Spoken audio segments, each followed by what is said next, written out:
Hey, how's it going? Alright, look, I'm just going to try and jump on here real quick and tell you about a time whenever I overcame a bit of a challenge in my life, okay? So, some of you may know, I used to work in the kind of projects and project management for like an IT firm, it was like a software implementation type thing. Now, one client I worked with, they didn't want any of the processes to change, but they wanted everything to be the way that they wanted. I know, sounds ridiculous. They thought everything was too expensive, even though it was fair enough priced, but it wasn't cheap. And they also were really unreceptive to being kind of told what to do and how to do it. Now, if that sounds familiar, it should, because everybody that's sat on the fence about wanting to go to a PT, that's had objections about the price, that's thought, oh well, I can't do that or whatever, or that it was just, oh, look, I don't want to do that, I'm not up for it. It's the same thing, alright? I've been there in 20 different walks of my life where I've just wanted the world handed to me on a platter. It doesn't fucking work like that, alright?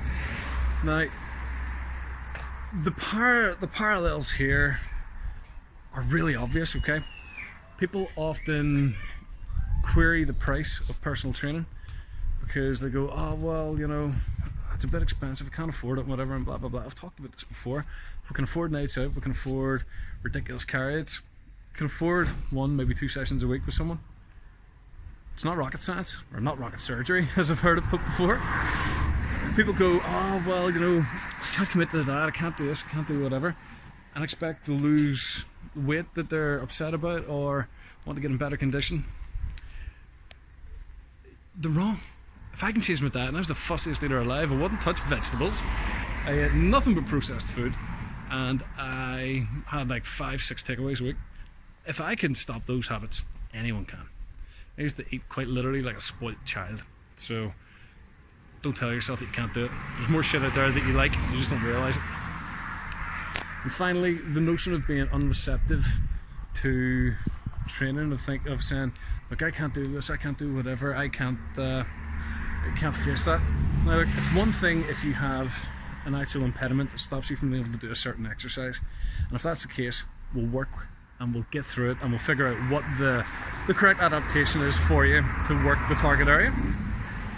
But if it's just in your head, if you're going, oh well, I can't do it because I can't motivate myself and whatever and blah blah blah, don't look at the task in front of you, look at the result. You look at the result that you want to achieve and you're realistic about it. You think, well look, it's not going to be tomorrow that I'm going to wake up with 2 stone off me. It might be in 2, 3, 6 months time, depending on how you take the whole process and whatnot. Trust the fucking process.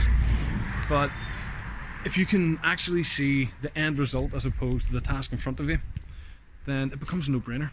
It becomes a case of the only person that you need to convince is yourself. And that's what I'm here for.